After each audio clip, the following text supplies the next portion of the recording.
Teraz dávam slovo moderátorke Miriam Lexman. Miriam, nech sa páči. Ďakujem veľmi pekne. Ďakujem všetkým prítomným a ďakujem hlavne našim hosťom. I'll continue in English because it's easier for our guests to not to sit here with headphones. So thank you very much to everyone who is sharing this space with us, and we are looking forward to the discussion. I have the pleasure to introduce three distinguished speakers tonight. George Weigel, Dr. George Weigel was already introduced, but I will introduce him briefly once again because there might be new people joining us for this session. George is one of the most known and distinguished Christian political leaders, I would say, because he's involved in politics and discussing and commenting on politics, but he comes from a very deep theological and Christian spiritual thinking. He is an inspiration for many people in Slovakia, thanks to his books about John Paul II, Saint John Paul II. But today, actually, I learned, because we had a lunch with František Mikloško, and I learned that he has been to Slovakia in 1991, where actually he was inspired by people like Sylvester Krčmery and František Mikloško to write his books about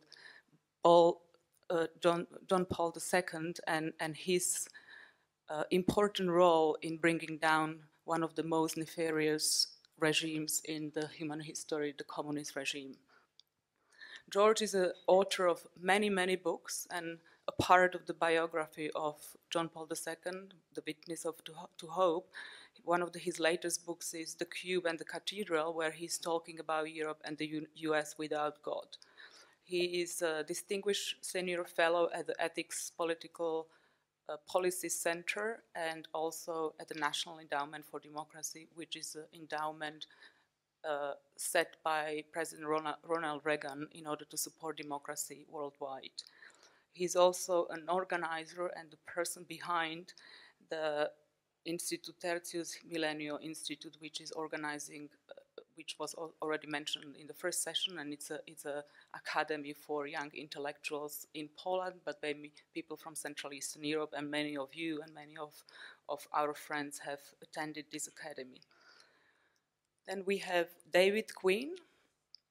David, I don't know if you know, but there is a person with your name, which is an NHL player, hockey player, and I think many Slovaks know probably that and inspired that when heard your name.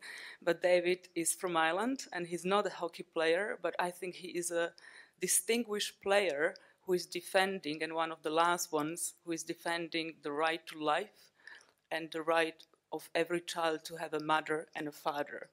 And when I was checking, I know David for years, but when I was checking now what Wikipedia says, I thought maybe in my introduction I missed something, so I was just making sure that I don't miss anything. And it was interesting because it was written there, David Quinn is against LGBT, against abortion, against LGBT marriage. And I thought, like, this is weird because I know David as a very positive person and he's not against something, he's for life and he's for rights of children and adults.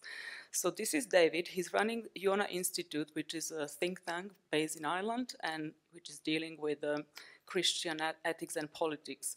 David is a regular commentator in international media, also in secular liberal media, writes for Irish Catholics, the Irish Independent, but also more international papers like the Sunday Times or the Wall Street Journal.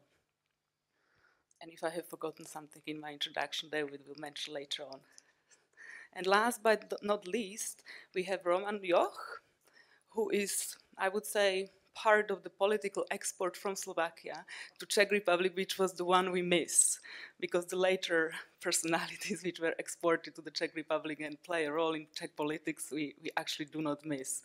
And I think this is what Czechs actually would like to maybe send back, but we would maybe seeking the leader of conservative central right in Slovakia, maybe we miss people like Roman.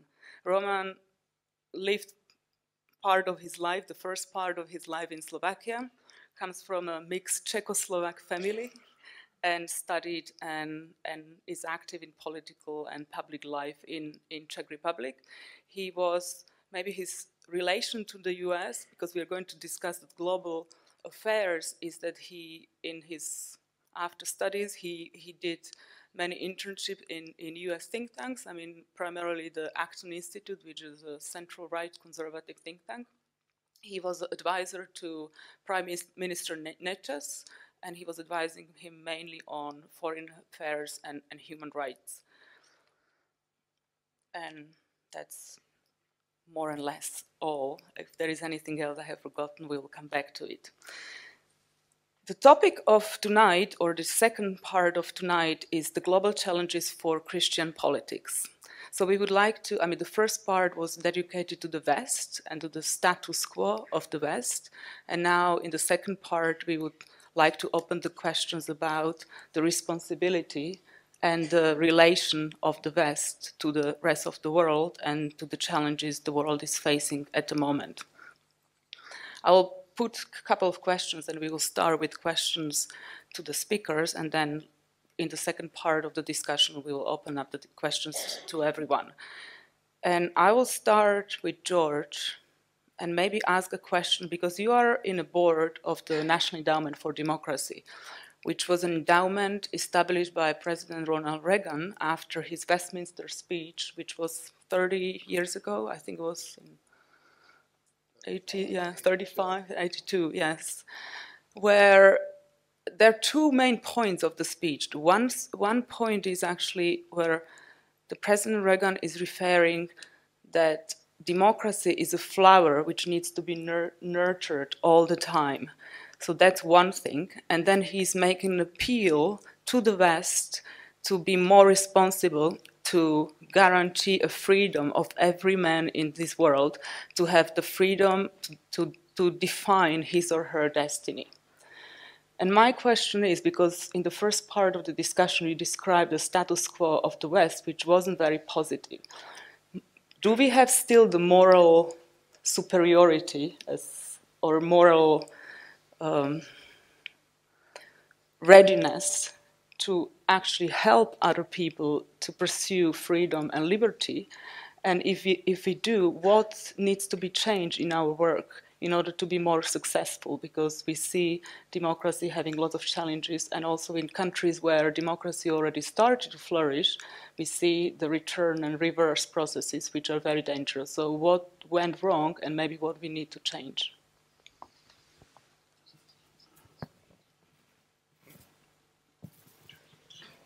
Is it on? There we go. Good evening again. I believe with President Reagan, former President Havel, St. John Paul II, that there is an aspiration to freedom built into the human person.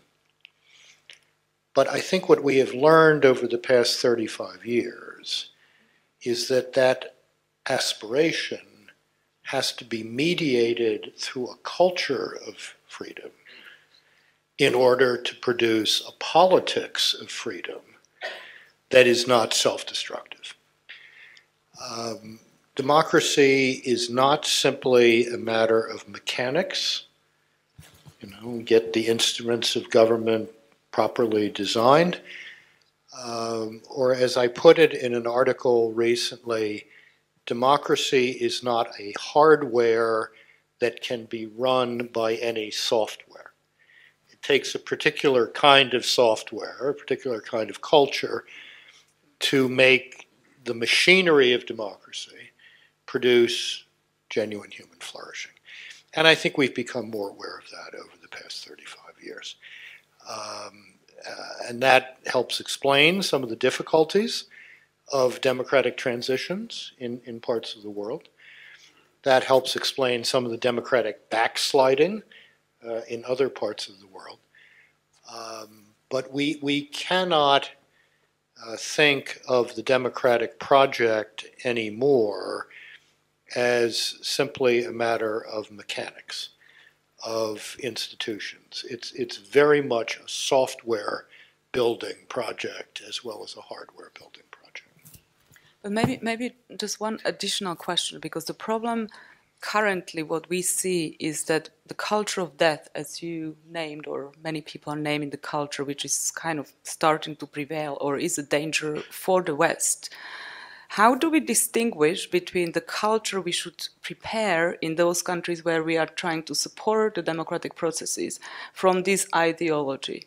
Because by building culture and supporting the culture, how do we prevent that certain ideologies which are prevailing in the West are not interfering into our actions in abroad? Well, I think it's very clear, or should be, that an extreme individualism which reduces human rights to my willfulness.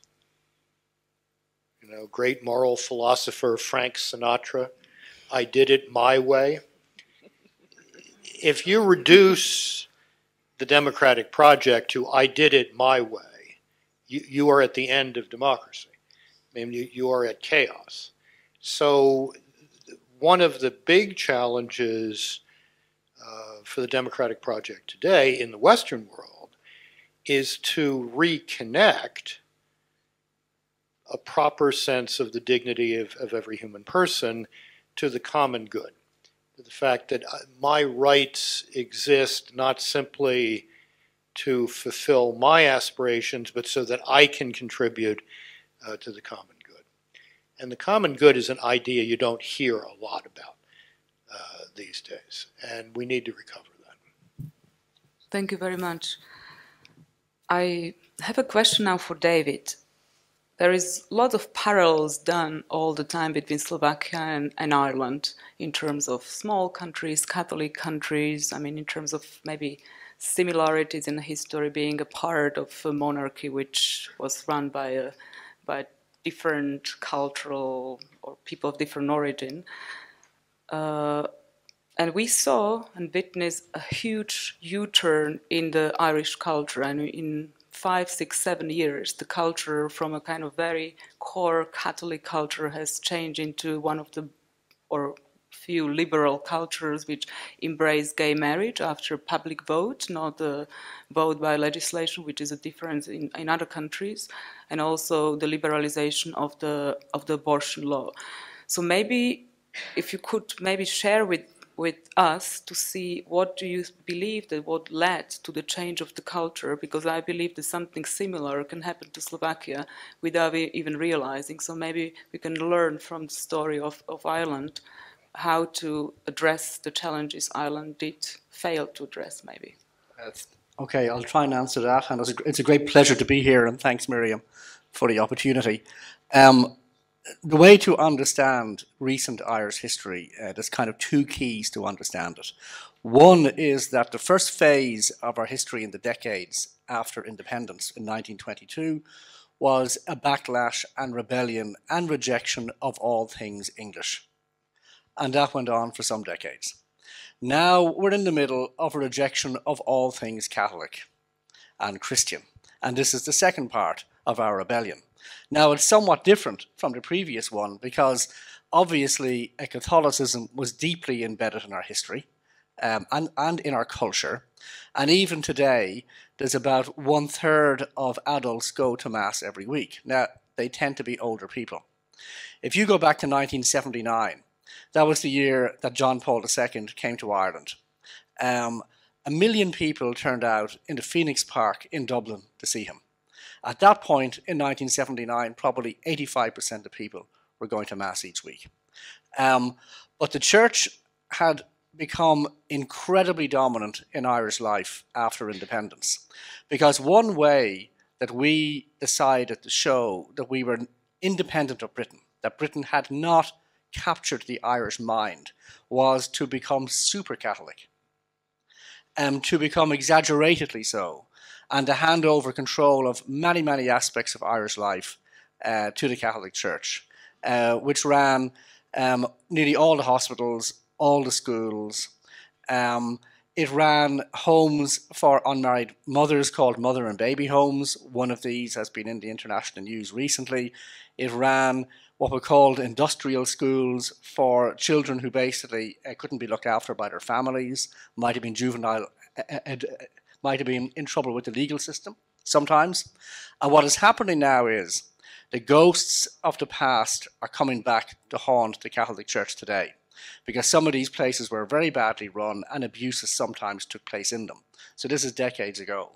But because the project of the present is to turn Ireland into a completely standard, secular, liberal Western country, the more Irish people can be reminded of the mistakes and crimes and scandals of some Catholics in the past, the easier it becomes to mould Ireland into this secular, liberal, standard Western country today. And huge international resources have been poured into this also. So the referendum we held on same-sex marriage 2 years ago, which I was heavily involved in, 17 million of American money have been put into that. Now that, if you want to put it in, if you put an equivalent amount into Germany, it would be like 300 million. It was a huge amount of money. And so George Soros is currently putting money into Ireland to change our abortion law. Ireland is I think, the only country in Europe with a very strong pro-life clause in our constitution. So there's attempts to change that as well. And again, international money is coming in to change it. And when the funding was given by Soros, some of the documents were leaked that were justifying the funding. And what it was saying was, if Ireland can be persuaded to change its pro-life law, then it becomes easier to persuade other Catholic countries like Poland to do the same. I don't know what your law is about abortion, but Ireland has been held up as a kind of test case of how to transform a culture completely 180 degrees. And that's what we're undergoing now. I don't know much about Slovakia, but as Miriam says, it's a Catholic country. I don't think you'll have to worry about the ghosts of the past coming back to haunt you, because obviously the communist rule meant that the Catholic Church was not ruling and controlling so many aspects of Slovak life. But I would say a big mistake that the bishops in Ireland made was, in the years of their dominance, they became incredibly complacent and intellectually lazy and forgot how to evangelize. The culture was doing the evangelizing. Social custom and norms were doing the evangelizing. Now social norms and customs are de-evangelizing everybody. So if in the past the social norm was everybody goes to Mass, today the social norm for anybody under a certain age is nobody goes to Mass. And so what the Church in Ireland has to learn to do is learn to evangelize the hard way again. Don't rely on the social norms. And so I think in any country that's Catholic, I think bishops have got to learn how to evangelize and how to address the culture. And if that doesn't happen, well, then you're going to sink into a situation like my country and most Western countries. And of course, George has written a book called Evangelical Catholicism. Is that the name of it? Which basically sets out the program. But it's a matter of us taking part in that. And so there was a question earlier, in the next 24 hours, what would you advise us to do? What we've got to do is switch on our minds from becoming kind of passive Catholics to very active evangelical ones. And the fact that so many of you are here tonight is obviously, a deeply encouraging sign. So I suppose the message from Ireland is, don't become complacent and learn to evangelize. Thank you. Maybe next year we can run a training also for our bishops to see how to communicate a little bit better the message of the evangelium and good news. Roman, I would, because you come from Central Europe, and I think one of the harshest questions the Visegrad 4 countries and the people were going through since last summer is the question of refugees, where again the church wasn't very vocal on that. Many political parties were also not very vocal on that. Some were very vocal on it, but I would say only in negative ways and trying to hunt the nationalist and anti-refugee voices. What do you think, why there was no really public discourse, and why our countries, even, like the Visegrad 4 countries, even having very different political leadership, how come that they kind of united on this question? And do you think that there was a lack of solidarity with the rest of Europe or do you think it was a good stand which is kind of defensive of our cultures and kind of defensive of the strong push from the Western countries over us, that we were not able to protect? Or, I mean, after all, the quotas were lifted, but still, I mean, if you believe that it was reasonable, or it was more kind of defensive position? Well, the short answer would be that we in the Visegrad Four were mostly right, and some people in Western Europe were mostly mistaken, but not completely on both sides. I would say that there are several considerations. First, that there is such a right, I would say absolute natural human right to emigrate. We are not owned by our governments. We are not slaves of our governments. So our governments cannot keep us inside borders against our will. That was which communists tried to do. On the other hand, there is no reciprocal absolute right to immigration. The right to immigrate to another country is qualified by the consent of the citizens of that country. So we cannot accept the principle that anybody in the world should have an absolute right to choose any country, regardless of the will of the citizens in that country to live in and to settle in. That's one consideration. Another is the humanitarian one. There was a principle that people who are persecuted in their countries of origin for things which are considered absolutely normal here, which are even considered the human rights, like right to religious liberty, should apply for asylum. So there is a right to asylum, but not a right to immigration. And people should apply for asylum in the first safe country, which in the case of Europe was firstly Turkey and secondly Greece. And then there should be a process to deal with them and to either award them asylum or deny asylum, according to the principles of that country. However, what we have seen in 2015, in the summer 2015, were streams of people, millions of people, choosing one country they wish to live in, Germany, and claiming the right to travel through the whole of Southeastern Europe in order to reach Germany. I would say that the principle, let them in, let them, all of them in, regardless of their attitude to our freedoms and liberties, to the right of religious freedom, was not very prudential. However, we have humanitarian aspects to consider, and of course poor people who flee from vicious civil war should be helped.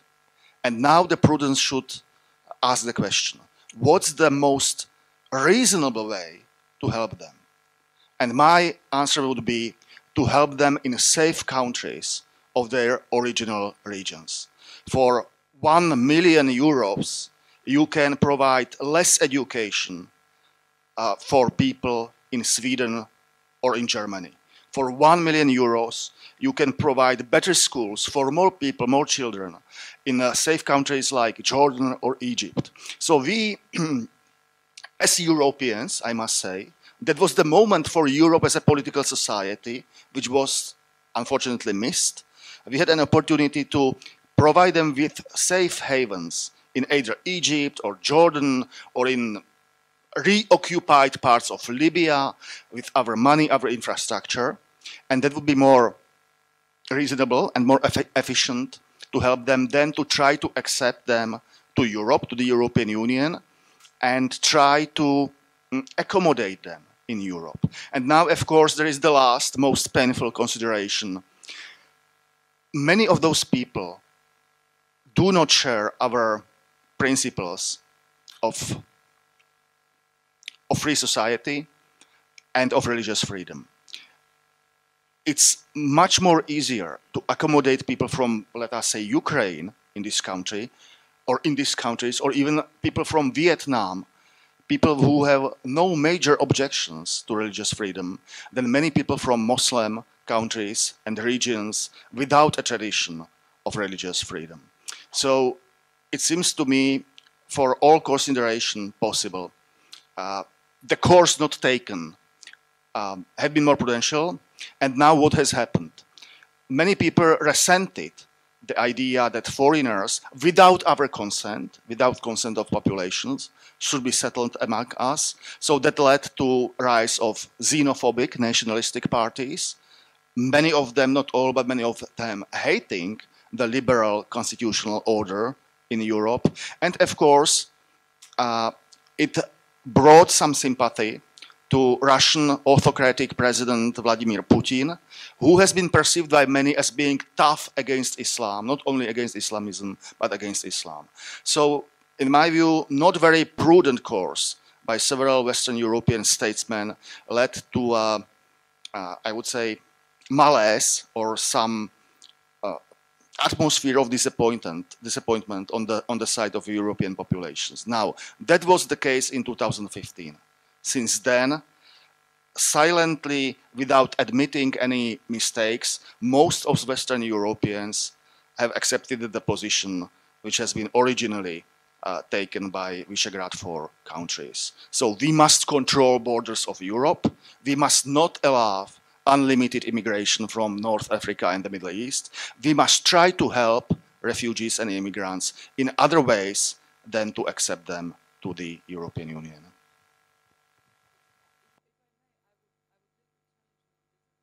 I mean, we can give the floor to our other speakers, because the Visegrad 4 leaders were always saying that we have to bring the solutions to the origin of where the people come from, which is understandable. And I also understand that for people from Syria, it's more natural to live in Egypt or other countries where they're culturally closer.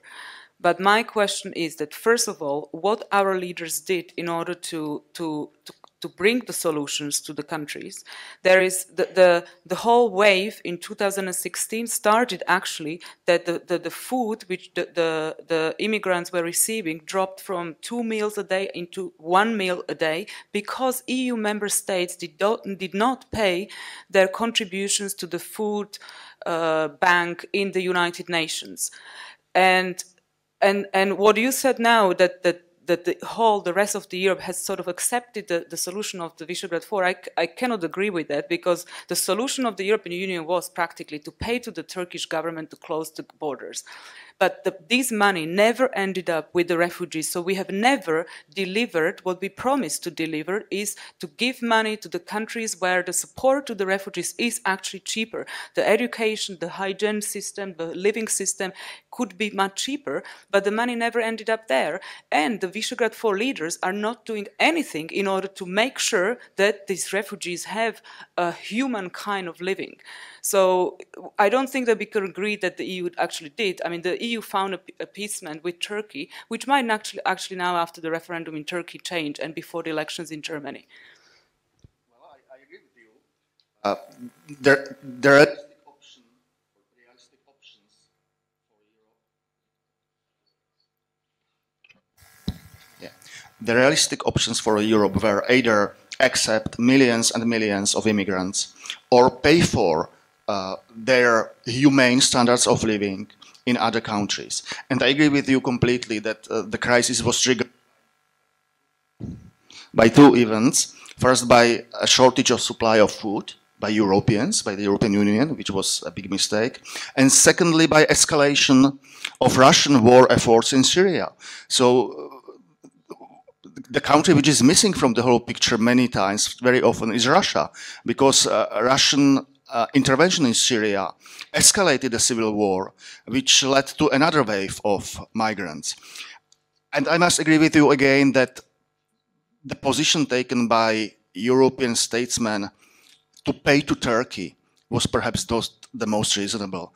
I haven't mentioned Turkey. I have great misgivings about incumbent Turkish regime, incumbent president. I am afraid it will be even worse in the future. So I rather would see the support for friendly Arab nations like Jordan, Egypt. And again, you are completely right that the money Europeans have spent were stolen in huge amounts by Turkish incumbent elite and didn't pass through the people in need to refugees themselves. So perhaps direct financial aid to the people in need would be more better than to pay Turkish government. Visegrad 4 statesmen since that time are quite silent, but many other statesmen in Western Europe are silent, like they don't know what to do, they hope for the best, they hope there will come another wave of migrants. I don't see really great statesmen in Europe today. What Europe lacks are statesmen which were here in the 80s, but are nowhere to find in Europe of today. I think that Angela Merkel was well-intentioned in what she did. I think her motivation was actually Christian in her own mind. And of course, she's a pastor's daughter. I think it was partly also in reaction to German history. She wanted to show Germany as a generous country, but the policy wasn't thought through properly. So clearly she didn't think out what is this going to do to other European countries, and we saw what happened. So fences being built around Hungary and so on. Also, once she said you can come into Germany, and Sweden had the same policy, there was an automatic inbuilt structural and unintended bias in favour of young men. Because about 70%, I think, of those who made it to Germany were young single men, because they were the ones who were most able to make the trip. Elderly people, sick people weren't able to make the trip. Families did make it, but in far fewer numbers, because it's harder for a family with children to make that trip. So there was a structural bias in favour of young men that was actually unfair on everybody else who was left behind.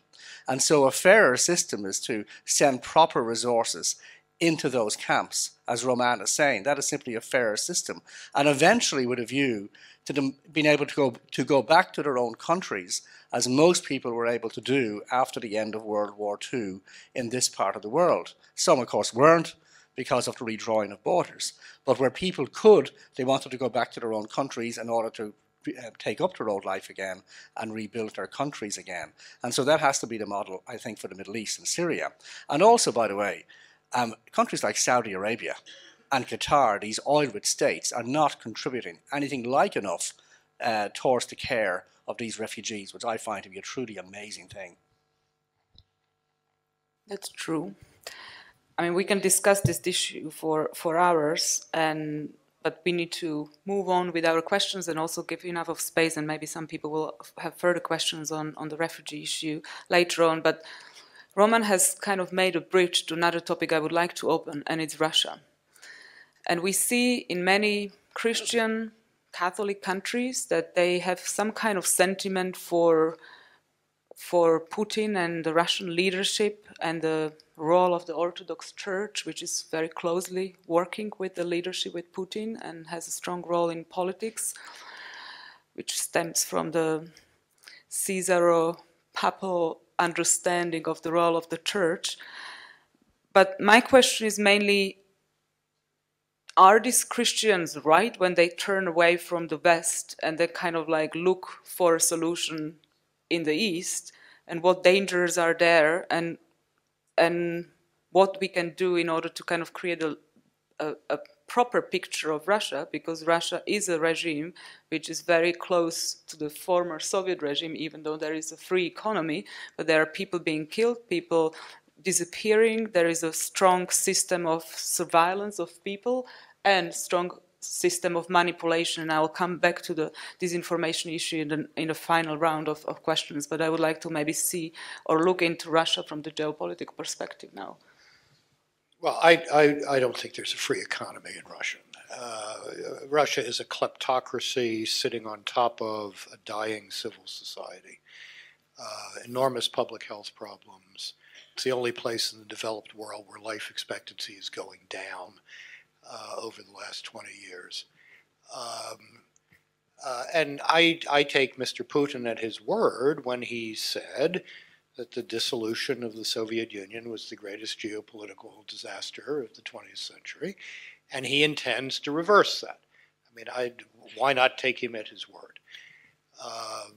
The fact that he has been able to draw on a long and unfortunate history of church acquiescence to state power in Russia is terribly unfortunate for the evangelization of Russia. It's terribly unfortunate for the church. But the attempt to portray his regime as a great defender of Christian values against the decadent West is sheer propaganda. It's not that the West isn't decadent. There are elements of decadence in the West. But the notion that this alternative represents a biblically informed approach to public life and international life is simply ludicrous. Russia has rearranged European borders by force for the first time since World War II with the invasion and annexation of Crimea. 10,000 people have been killed in eastern Ukraine. Over 1 million have been internally displaced.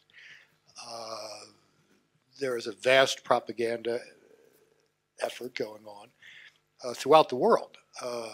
RT is everywhere. This is the new Cold War in many respects. It's being fought a bit more cleverly by Putin and his predecessors.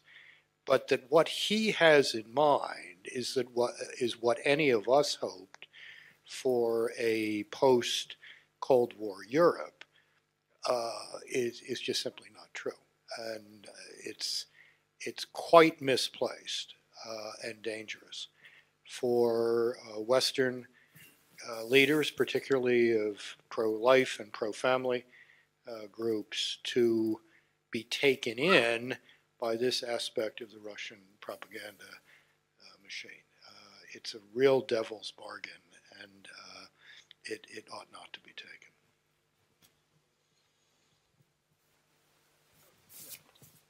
David, you as a journalist, maybe if you could also comment on Russia, but also particularly on the disinformation aspects, because, and maybe why do you think that people are susceptible to disinformation?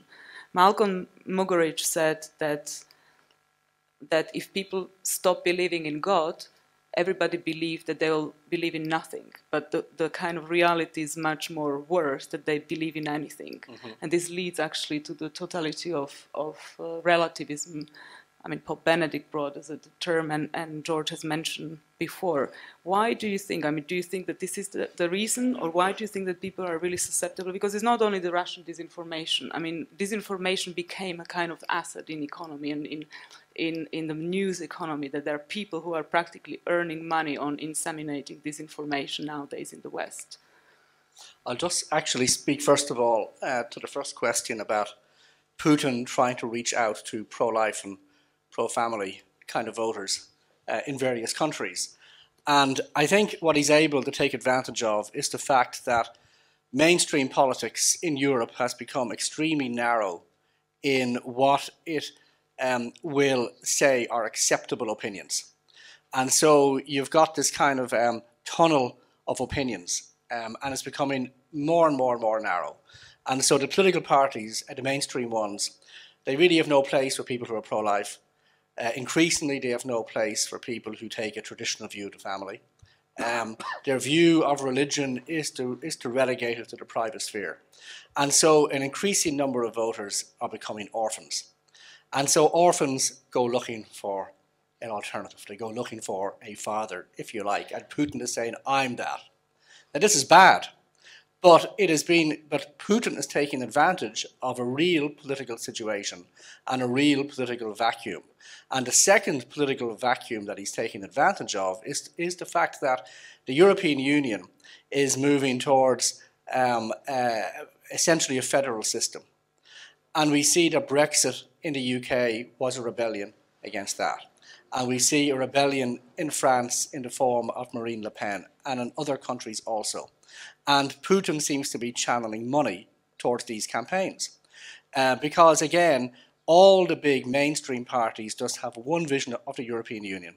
and that is that the European Union train keeps on going towards this federal vision of Europe. And more passengers want to get off and find it very difficult to know who to vote for. So they vote for these populist parties, and Putin is happy to support them. So the mainstream parties have got to become broader in their appeal and not be turning so many voters into orphans, because they will go looking for someone. Now, as to the point about media disinformation, obviously in an age when we have the internet, it is easy for people to find all kinds of alternatives to the mainstream media. And people are naturally inclined towards things that reflect their point of view. All of us suffer from confirmation bias. That is, we like to read things that confirm what we already believe. And sometimes that comes in the form of fake news. But again, it's a bit like with the mainstream political parties. The mainstream media have created a market for alternative news, because the mainstream media, like the mainstream parties, have become extremely narrow in what they deem to be acceptable opinion. And the functional equivalent of fake news is media bias. The purpose of fake news is to distort our understanding of particular stories and particular issues. And media bias does the exact same thing. Because what media bias does is it gives us a one-sided view all the time of issue after issue after issue. And eventually you get a number of people who are able to see through this. They don't like the bias, and that makes them susceptible to fake news. So it's a bit like with the mainstream parties. The mainstream parties need to broaden their appeal, and the mainstream media need to become less biased and less reflective of one point of view all the time. Last night when we discussed this issue, David said that the proper good quality journalism, it must be that it's so neutral that it hurts. And I really like this expression. I think it kind of really expresses that the people have always their positions, but they have to suppress their positions and give the different opinions a space. But Roman, because this aspect is also very vivid, this negative aspect in our society is also vivid in Czech Republic and Slovakia. And we see, I mean, this is also supporting the far-right radicalism. We see different information which are completely untruths on European Union, international affairs, US elections, French elections, upcoming German elections, refugee crisis. There are certain outlets which are more or less producing most of the disinformation. And maybe also one thing is that we see two aspects of with disinformation. One thing is that there are factual disinformation, but I think what is even more dangerous is this sentimental, I mean, I can't call it disinformation, but it's manipulation. That you see articles which are practically truth in terms of facts, but they are bringing sentiments which are extremely negative and anti-something. Yes, that's happening. And as David has said, it has been caused by a failure of political parties of the right in Europe and by a failure of many mainstream media. And Vladimir Putin is only exploiting, using and misusing existing situation for his own purposes, which are not identical to Christianity. He uses Christianity, he pays lip service to Christianity, which is attractive to many people, but he uses appeal to Christianity as a support or as a means, as a pillar for his power, not for purposes of converting people to Christianity. It has happened in that way that after World War II there was quite solid democratic consensus between the political left, social democrats, and political right, either Christian Democrats or conservatives or Gaullists. And that consensus was anti-totalitarian. We defeated Nazis, which was okay. We are containing and resisting communists, which is necessity. And that consensus, unfortunately, has been broken by the left in the late 60s. And the left became more radical in their approach to the political system, more liberal in cultural and moral issues, and more socialist in economic issues. And what was the response of the right? Trying to appease the left in order to preserve the European unity. So the left has always pushed more farther to the left, and the mainstream right has tried to appease them, of course unsuccessfully. So the continent has moved farther to the left. And now many people are dissatisfied with that and seek alternative. And I completely agree with David that the right should try to learn something from American conservatives to provide a real alternative to the left, not to be a collaborator of the left, but provide voters with a real choice, not with a repetition of the same slogans. If you vote either for Christian Democrats or Liberal Democrats or Social Democrats, you will get the same policies. In Western European countries, I would say here in Central Europe it's a little bit different, but in Western European countries you always get the same policies with only cosmetic differences. That was great opening for the parties of so-called extreme right, but they are different too. Marine Le Pen is a supporter of French statist, paternalistic, economically socialist and nationalistic policies. On the other hand, Geert Wilders in the Netherlands is a radical libertarian who doesn't want too many Muslim immigrants because he has been persuaded that majority of Muslim immigrants don't share Dutch liberal values. So there is huge differences between them. Now, I agree with George that for Christians to succumb to the temptation to see Putin as an ally would be a huge mistake, which could backfire. You see, the purpose of the church or of Christian churches is not to support a particular statesman, strongman, dictator, political party or president, but is to try to convert people to Christianity. That's the primary goal for the church and for Christians as individuals, to try to convert others people to Christianity who are not yet Christians. So the main purpose is a reconversion of Europe to Christianity. To put all your eggs in one nest, in one basket called Putin, would mean that if there is a backlash against Putin, and sooner or later there will be, Christianity will be discredited. And you see, there is one huge difference. It's perhaps unpolite to say, but I must say that. If you look at the history of both the Catholic Church and many, perhaps most Protestant churches, from time to time they collaborated with different regimes in the past, mostly with monarchic regimes. Catholic Church supported Catholic kings, Protestant churches supported Protestant kings. But from time to time, both Catholics and Protestants had the courage to resist government and say, no, you cannot do that. That's not the proper power of government. So there was a resistance against illegitimate or even criminal deeds by several governments in the past. If I look at the history of the Russian Orthodox Church, I have never seen in that history a resistance to the Russian Church. I will believe that Putin is a great Christian if he allows Christian Church in Russia to say to himself, you must stop that. What Prophet Nathan told to David when David seduced Bathsheba. You cannot do that. If that happens in Russia from the Orthodox Church, I will believe it's a real Christian church and a real Christian country. Thank you, Roman. Thank you very much. And I will take maybe a little bit different role now, because I want to comment on the central left and central right. That there is different talks in the European Parliament why the turnout in the European elections is so low, in Slovakia particularly. It was 9% during the first European elections, and then 12%, I guess, the last European elections, or the second one.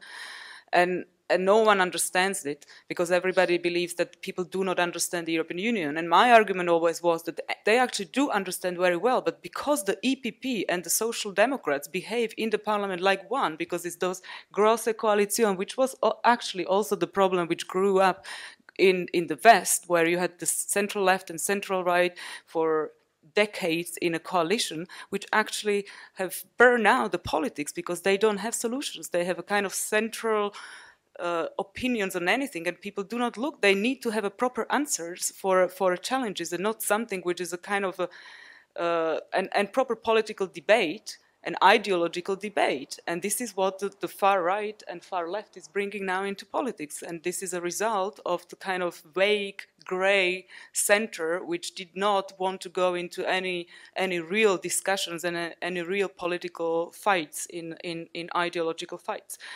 But now we come to the time of questions, and actually the first two questions, I will kind of unite them because it was already partially answered by Roman.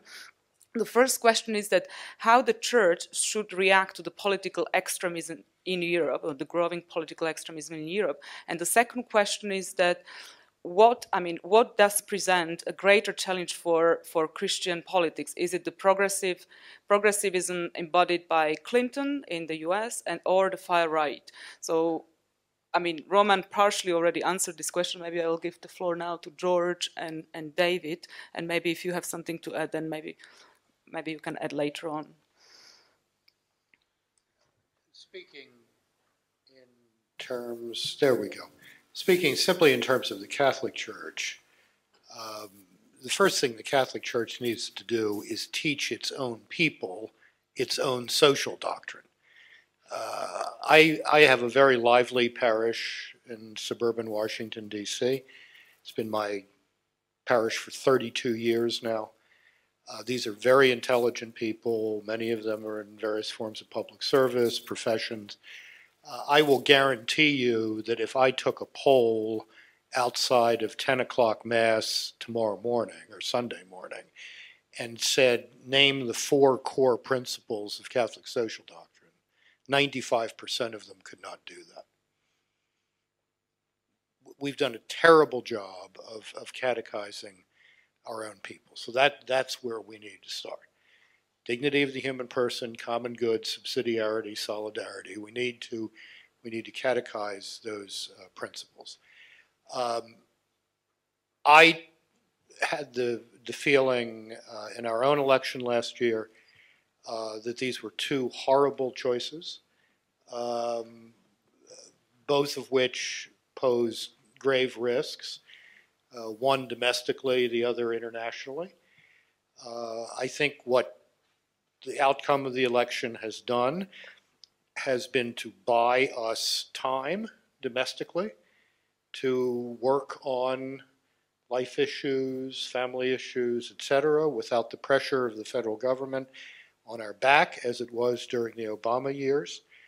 But I am afraid that this rhetoric of America first is an excuse for a more of the same with Obama, namely a withdrawal of American influence from the world.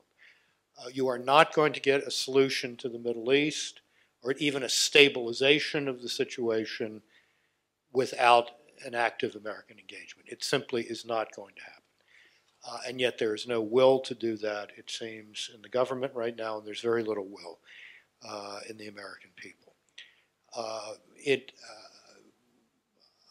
I am prepared to think that Mr. Trump is a genuine convert to the pro-life position until he proves otherwise. He certainly gave us a good nomination to the Supreme Court.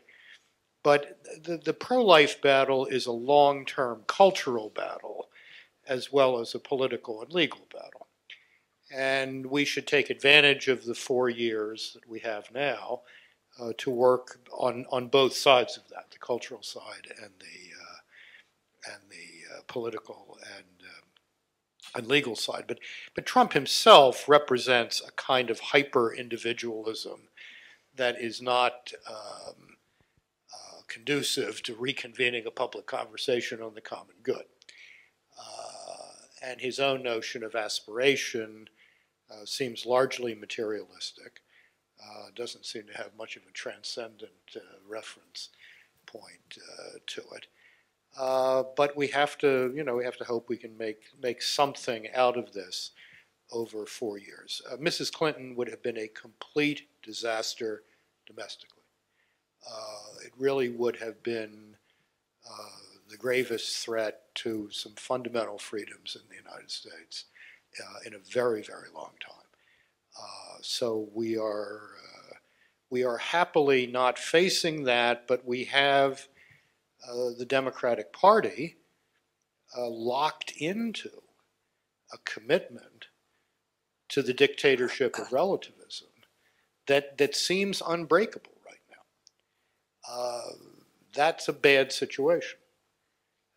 We should have pro-life people in both parties, but they've been driven out of the Democratic Party, like me, 20-some years ago. So that's a real problem going forward. But the fundamental job of the church is to be the church. It's to be the communion of the disciples of Jesus Christ who invite others into that fellowship, and by doing so, transform the culture and ultimately the politics. Thank you very much, George. So let's move to Europe from the United States. Far left, far right, radicalism. David, how do you see the European situation? Maybe also like coming out of Ireland and maybe seeing it more general in the UK, in Germany, France? I mean, I think the first thing that we need to do is try and understand what's happening without using labels. So when the Brexit vote happened in the UK, those who voted in favour of leaving the UK were immediately demonised as bigots and racists and xenophobes and little Englanders and so on. And there was no attempt properly to understand what kind of motivated them to vote to leave the European Union. Now, there's a book out now which I think is well worth reading, and it's called The Road to Somewhere. And what this fellow does, his name is David Goodhart, he tries to analyse what happened in that vote.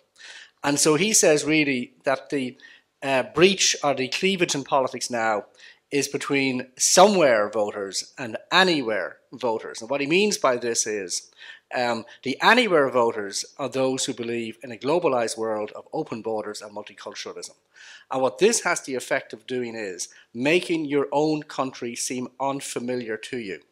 Your own country begins to look like somewhere different. It doesn't look like somewhere you know anymore. And people feel closest naturally to the things that are closest to them and most familiar to them. And these are the somewhere voters. So he says that the cleavage now in politics is between the anywhere voters who are cosmopolitan and the somewhere voters who are rooted in their local communities and don't want their local communities becoming unfamiliar to them.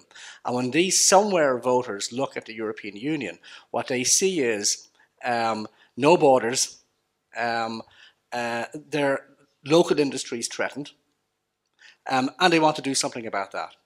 Now, whether that's a realistic project or not, it is a genuine, heartfelt human desire to feel secure in your own country and feel secure that the things that you have grown up with will stay in place.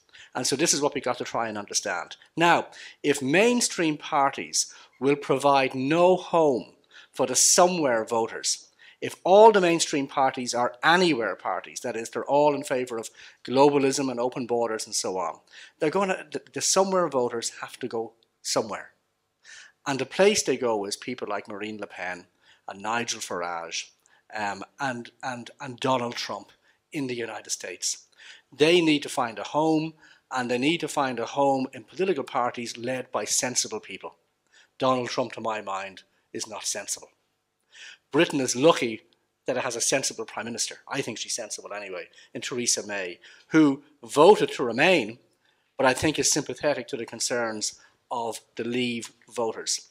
And so we need more of the mainstream parties to take into account the concern of those voters, because if they don't, they are going to keep on going for political parties that people like Vladimir Putin are very happy to influence, because he sees the breach in the market. Now, what does the Catholic Church have to do? I mean, Catholicism and Christianity is a universalist religion. It is the first to say, love your neighbour and everybody is my neighbour. Not just the people in your tribe or your clan. Everybody is my neighbour. So actually, it's the first universalist creed. And liberal universalism, in some ways, is a secular version of that universalist creed. But Christianity also has deep local roots. And so actually, it has a localist dimension and a universal dimension. So I think Christianity, when it looks at politics, has to look at those two things.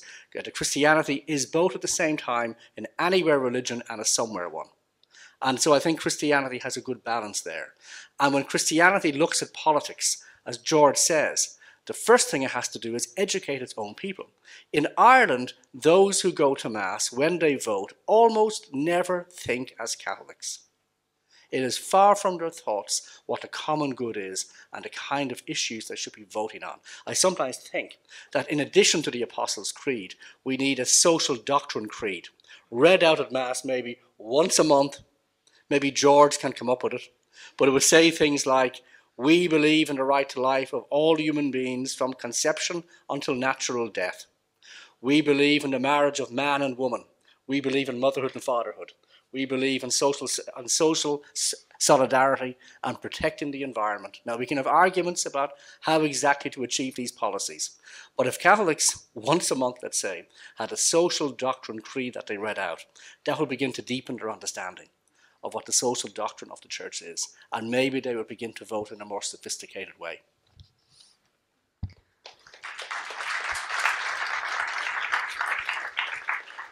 And maybe just to add to this, that we have many Christian democratic parties in Europe which also do not bring up politics or policies which are coming from the social creed and brings it into the actual daily political life and political decisions. So this is confusing for those Christians, because obviously the Church is not investing enough in their knowledge of it, but also the political parties are failing to bring actually this creed into the daily politics.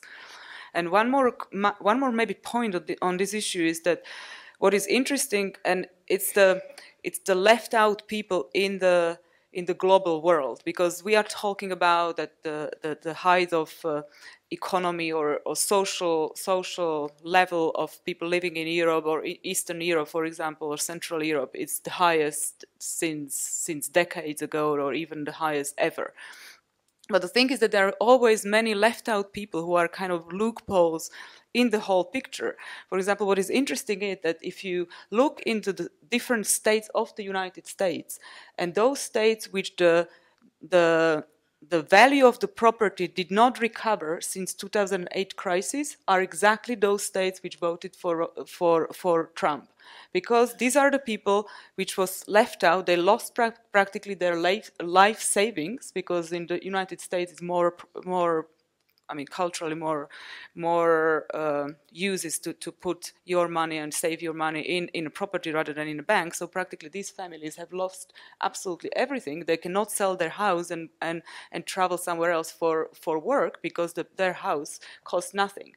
And then if you in 33, when Hitler came to power, 99 or 100% who voted for him, and there was very high unemployment in Germany. I was 13% or something, and all those people voted for him. And these are exactly the people we need to be careful, because this is the people susceptible to different extremist politics, and they are left out from our political solutions. And this is exactly where we need to focus.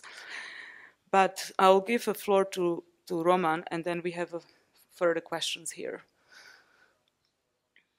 Well, I agree. What you have said, all three of you, so I have almost nothing to add to that. Perhaps just one observation. One would expect that the financial recession crisis in 2008 would lead to an increase of the support for socialist or left parties. And it did happen in some countries in Europe, mostly in southern countries, Greece, Spain, maybe Italy. But it's remarkable that in many other countries of the West, both Europe and America, who benefited mostly were parties which are sometimes correctly, sometimes not, described as radical right or extremist right or nationalistic right. The same happened in Hungary and Poland, that those who benefited were not socialists, but alternative conservative party. Civic platform was more or less liberal. Law and justice is more or less conservative. That has happened in the United States. Who won the elections? Not radical socialist Bernie Sanders, but Donald Trump. In one of the questions, he is described as far-right populism presented by Trump. No, he is not far-right. In many of his policies, he's not conservative, but he is centrist. He's centrist populist. We see in him populism of the center, of the political center, appealing to people who are not doing well economically, mostly middle-aged white men, but not necessarily only them. He is appealing to some people who preferred him as a lesser evil in comparison to Hillary Clinton. I myself wouldn't be able to choose among those of two, but now looking at Trump's policies, I am really glad that he won, that Hillary was defeated and he won. His policy so far has been better than I worried originally. I expected much worse policies by him. Of course, he made several mistakes, but by and large, he is doing, in my view, better than at least I myself expected.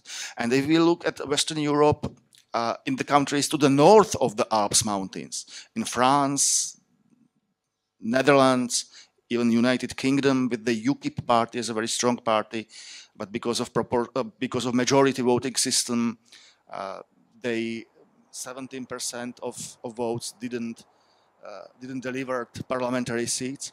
So we see that those who benefited most are parties to the right of the establishment conservative parties. What's the lesson from that? That establishment conservative parties should be more broader to the right. I remember there was a great statesman in Bavaria in the 70s and the 80s. His name was Franz Josef Strauss. He was the prime minister of Bavaria, the leader of the Christian Social Party in Bavaria. And his political principle was that CSU, his party, should be so broad from the center to the right that there will be no space to the right of CSU for another far-right party with higher support than 5%, which was the threshold. And that was prudential policy. The party of the right should be very broad from the center to the people who are dissatisfied with many aspects of the life in Europe. And there are, I have been very critical to Russia, there are many aspects in the life of Europe we should be critical of. I will just mention one example and one story. In the past, Europeans, or to describe it more broadly, people of the Christian West defeated such monstrous and monumental ideologies like Nazism and communism. And now it seems to me that many are succumbing to a pygmy ideology of political correctness. You probably may know the case of Usher's Bakery, a young couple, husband and wife, Ushers in Northern Ireland, in Ulster. They had a private bakery, and one customer asked them to bake a cake with an inscription, "Celebrate gay marriage." Well, first of all, there is no such thing as a gay marriage. There may be gay love or gay relationship. But as a matter of fact, gay marriage is a contradizione ad ecto, but that's not the most important case. They refused on religious grounds. They are evangelicals. And they will find quite horrible some for discrimination. And one Czech dissident, Sasha Vondra, who was secular, classical liberal, he told me, well, that's horrible where Europe is marching. That's not what we fought for in 1989.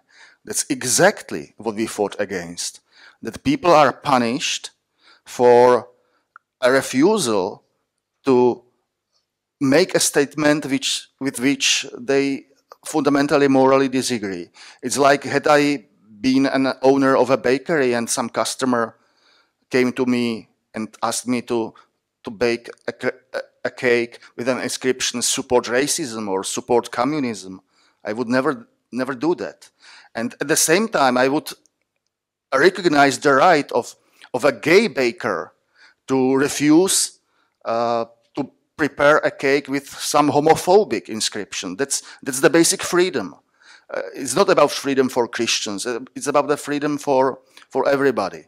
So when former Czech dissident Sasha Vondra, secular liberal, classical liberal, sees that there is something really wrong with the state of our freedoms in Europe, then really we are in a serious trouble. By the way, he hasn't remained a secular liberal. He was baptized last Saturday.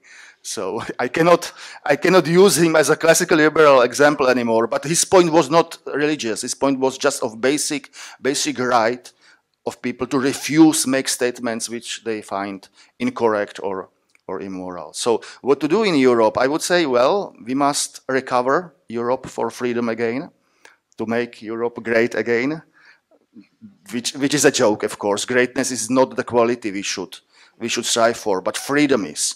Freedom and dignity for everybody. That's the quality we should make Europe safe for again. Can I just say one thing very briefly, because I know time is getting short here, about not over-reading the American election. Media love drama, so the tendency to over-dramatize a result is always there. The election in the United States turned on 80,000 votes in 3 states. Mrs. Clinton, in fact, won the popular vote by 3.5 million votes. Now, that's California and New York, but whatever. The aggregate number, she was ahead, 3.5 million. So this turned on 80,000 votes in 3 states. If the Democratic Party 2 years ago had detached itself from the Clinton money machine and had nominated not Bernie Sanders, who's crazy, but Elizabeth Warren, who is a left-wing version of Donald Trump, she might have carried those 80,000 votes that he did. And we would be talking about a completely different situation right now. So the basic patterns of American politics have really not altered that dramatically. And to read the Trump phenomenon as something on a line of continuum that runs across the Atlantic to Geert Wilders, to Marine Le Pen, to the Alternative for Germany, to parties in Hungary and Poland, this is a big mistake. This is a big mistake. These are distinctive situations with certain common features, including large personalities taking advantage of a kind of chaotic communications environment. But I think it's a mistake to overread the U.S. thing in such a dramatic way. It's a very, very narrowly run business. Thank you, George. I would like to ask the audience if it's possible to run a few minutes over the time, because we are just finishing with the questions. So, but I don't see the answer actually, because I don't see people. Are you okay with running a bit longer? Yes, there are a couple of questions, but before I give the questions to the floor, there are 3 very popular questions here, and I would like to combine them and give the speakers 1 or 2 minutes, like very briefly, to answer those questions, and I will combine them into one question, or into one posed question. The first one is the question if the West did not betray Ukraine by not guaranteeing its sovereignty, which was actually guaranteed or supposed to be guaranteed by the Budapest Decrees. And I would even add here, it's that Russia has guaranteed the borders and sovereignty of Ukraine as well. It was not only the West. So this first question is that if we did betray the Ukraine, and what can be done with that. And there are 2 questions which can be maybe combined into one.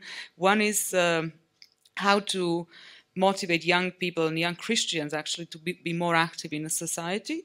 And then another question is how to respond to the increasing disinformation element in our society. Yes, so maybe if I can give the floor to you, and really briefly, if you could try to answer these 3 questions, and then I will give the floor to the audience for further final questions. Yes, we betrayed Ukraine, period. And there's very little that can be done about that right now, except to maintain and tighten the sanctions on Russia. But yes, there was a betrayal there. I think present leaders, both religious and political, need to encourage young people to see public service, including active political life, as a noble vocation, not just as a career, but as a vocation, as a real Christian calling. And the disinformation problem is a grave and severe one that can only be met by an active attempt at truth-telling in all of the media platforms that are now available to us. So, short answers. Thank you, George. David. I'll just comment on the second 2 questions. George has answered the first one adequately about Ukraine. I mean, you know, getting more young people involved in, I suppose, Christian public life, if I can put it that way. I think education is a huge part of this. I mean, in my country, the lack of knowledge of what the Catholic Church has to say about any number of issues is just shocking. It is kindergarten. It's actually pre-kindergarten. The total lack of knowledge. This is despite the fact, by the way, that most schools in Ireland are Catholic in name. People go to these schools for 14 years and they come out knowing almost nothing. But yet when you talk to people about what the Catholic Church actually believes, they're kind of surprised. It makes more sense to them than they thought it would make. So the Catholic Church has got to do a much, much better job at kind of explaining itself to people, because it does an absolutely abominably bad job of explaining itself to people. I mean, I think a lot of priests and bishops themselves don't properly understand what their own religion teaches and how it connects to current issues and current topics. So education and events like this, I think, are extremely important. Again, in respect of the media and fake news and so on, I'll just repeat what I said earlier. If the mainstream media better reflected all the points of view that are out there and weren't so one-sided and biased, then people would trust the mainstream media more and wouldn't feel they've got to turn to these alternative media as much as they are doing. The betrayal of Ukraine was moral, but it did not violate any treaty obligation. The Budapest Memorandum mentioned in the question was signed in 1994 by Ukraine, of course, and then 3 nuclear powers, Russia, America, and Britain. And it was a memorandum guaranteeing Ukrainian border integrity. In return, that Ukraine surrendered their nuclear arsenal to Russia. At that time, Ukraine was the 3rd greatest nuclear power after Russia and America, with larger number of nukes than either China or Britain or France or Israel. But that was not a treaty obligation, that was a moral guarantee. Then Russia violated their own word, Budapest Memorandum, by occupying part of Ukrainian territory, Crimea primarily and eastern Ukraine as well. So that was a violation of word. Now, was the West obliged to go to the war with Russia for the defense of Ukraine, not based on any legal treaty like NATO is? Ukraine was not a member of NATO, but there was a moral obligation. There was a moral obligation. What our word means, really. And how to respond? Well, there were options how to respond. To provide Ukraine with weapons, not only with packaged food. What was the response by Obama administration, which was pathetic. They delivered to Ukrainians food, packaged food, no weapons. Another option was to station NATO troops in the Baltic states, which are already member of NATO, which has happened. 1 battalion, which is 1,000 men in every of Baltic states. Well, and there was a third possibility of escalation to tell to Putin, well, you have violated your own word, you are occupying a territory of your neighbor, you are by violence changing borders of Europe, that's unacceptable behavior. So we promised you in the mid-90s, with the expansion of NATO to the east, there will be no nuclear weapons in new NATO members. Well, there is one NATO member state which would welcome our nuclear weapons, and that's Poland. Polish people would be more than happy to have American nukes on their territory, and that could be the message to Putin. You see, Putin, you are making your situation worse by attacking Ukraine. Think once again about that, because our nukes will be in Poland, and you can know what's the Polish sincere feeling to you.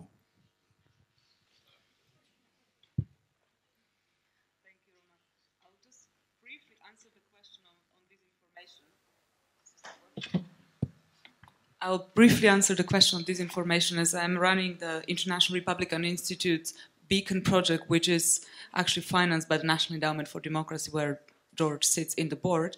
And running this project, I think that the biggest issue, which is actually being exploited by Russia and and ISIS as well, is the divide between socially liberal and socially conservative part of the populations. So I guess that if we are able to bring more respect to the two different positions, and then Christians and people who are socially conservative will be not called as bigots, as people who are violating human rights, as people who do not belong to liberal democracy, then I think once we will be able to have a respect for this opinion in our societies, that will take away the space for the Russians mainly, which is being exploited at the moment by their disinformation. So I think this is probably maybe the one thing which can be done in order to address this big issue. But now I would like to give the floor to, and there is František Mikloško, do I see properly? Jan Czarnogórski.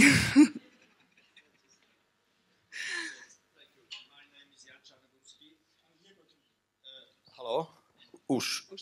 My name is Jan Czarnogórski.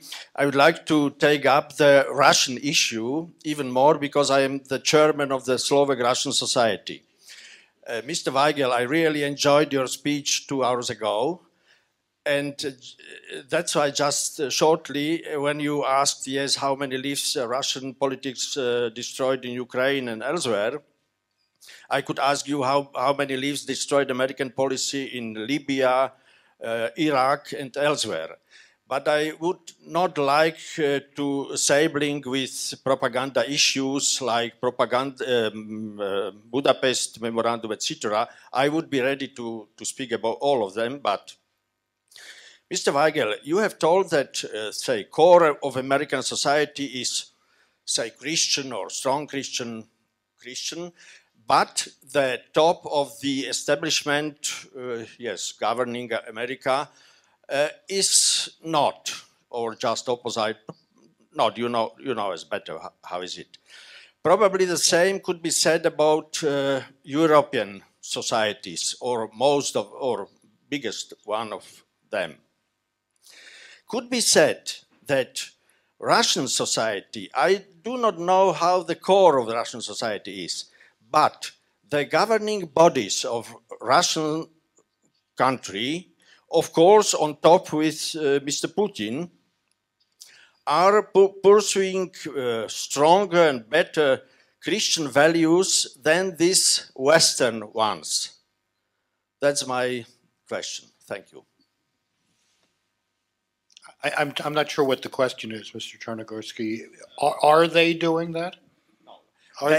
That the situation in the West, America and Europe, on one hand, and in Russia on another hand, is quite opposite, because in Europe the top of governing bodies are not very Christian or not pursuing Christian values so much, but on the other hand, in Russia, the governing bodies, including of Mr. Putin, are pursuing Christian values.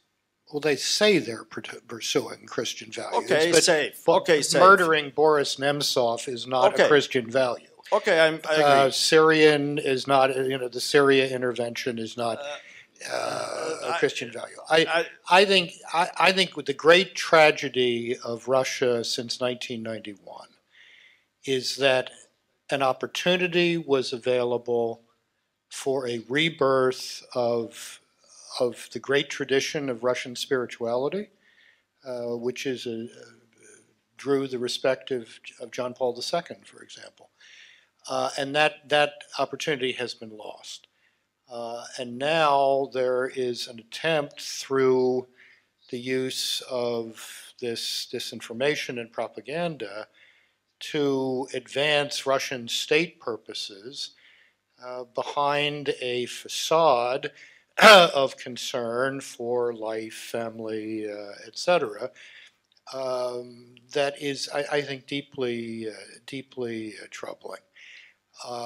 I pray every day for a rebirth of Christian faith in Russia, but the fact is it simply is not happening in any measurable sense. I get the bulletin in English of the External Affairs Department of the Russian Orthodox Church, which two years ago was boasting that there were 8,000 people in church in Moscow on Christmas. 8,000. I mean, this is so minuscule a level of practice that however often Mr. Putin appears with Patriarch Kirill, that cannot mask the level of deep Homo Sovieticus secularization in the cities in Russia. I hope there's something more going on in the countryside. Maybe we should give one more last question, but if I can, one point on this. We could discuss what is Christianity and if Putin is Christian, if he means it seriously or not. I mean, also, the murders of opposition leaders have been mentioned, but I would mention another example. The memorial movement, which was the only movement which actually started during towards the end of the Soviet time, which was a movement genuinely of people who, without any support of anyone, it was a kind of genuine social society. They started to build memorials to victims of Stalinism. This movement exists until now. They are still doing exactly the same thing. They are going to different places where the victims of Stalinism lived, and they are building memorials to these people. This movement is practically outlawed now because it's called a foreign agent, and their leaders are being prosecuted for what they're doing. And I think this is showing, because we can always discuss, yes, was Putin behind the murder of Nemtsov, of Politkovskaya, or other people or not. But this is something which the regime as such is pursuing in their own countries. The people who want to build memorials to the victims of the nefarious regime are having difficulties to act the way how they actually started to act at the end of the 80s. But I would like to give the final question. And I don't see who is that, but I see a hand in the middle. So final question. Dobrý večer, volá sa Ernest Geze. Myslím si, že jadro problému je duchovné v tej ukrajinsko-ruskej vojne, pretože ja si myslím, že skôr bojuje moskovský patriarcha Kirill proti ukrajinskému patriarchovi. Myslíte, akým spôsobom by bolo možné dosiahnuť, aby sa títo dvaja patriarchovia zmierili? Lebo obidvaja sú duchovné kresťanské autority a nenávidia sa. Aspoň podľa tých ich vyjadrení. Bolo by to možné? Ďakujem.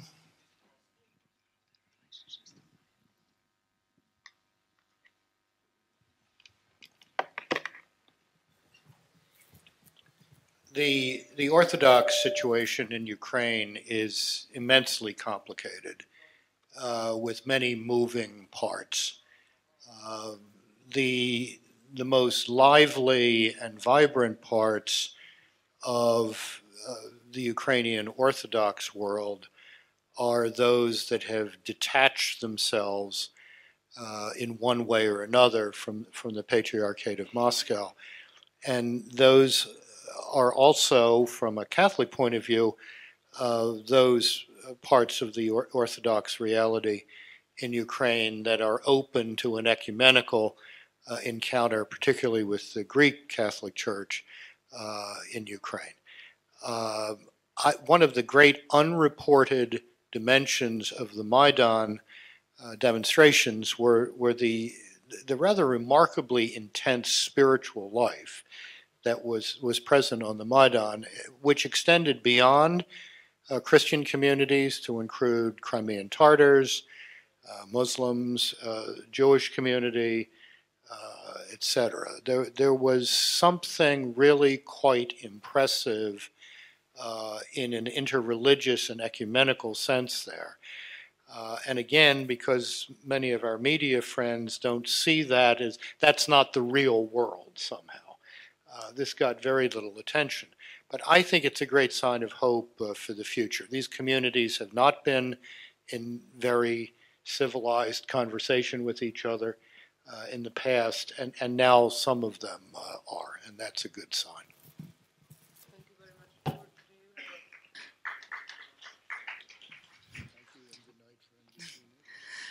So I maybe give it the kind of one last word to Roman and David if they have something to say, and then we will. Roman, no? David? Yes. I suppose the recent political history, obviously, of Eastern Europe, this is before the fall of the Berlin Wall, one-party states with one ideology. And unfortunately, what seems to be happening all across Europe is, while they're multi-party states, they are increasingly becoming one ideology states. And this gets back to the problem I was talking about earlier. It's no use having a range of parties if they all represent one ideology, in effect. And this is something we've got to fight. And we've got to persuade our mainstream parties to break up this one ideology state that's taking an ever deeper grip. And of course, what we didn't discuss properly tonight was political